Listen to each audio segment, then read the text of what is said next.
नमस्कार दोस्तों, आप सब लोग कैसे हैं। खेत कैसे बचेगा। देखिए कितना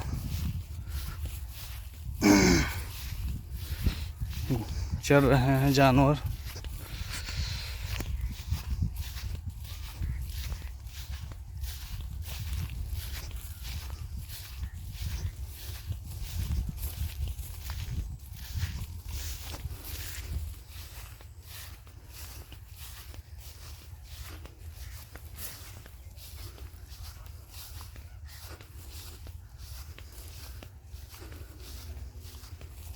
खेत कैसे बचेगा।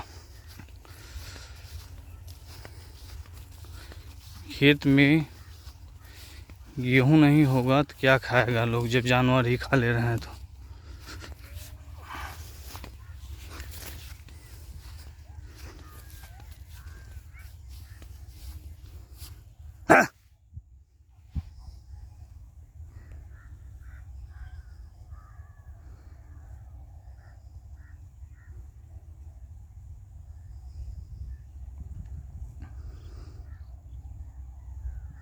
जिस खेत में घुसेंगे वो खेत तो पूरा सफाई कर देंगे।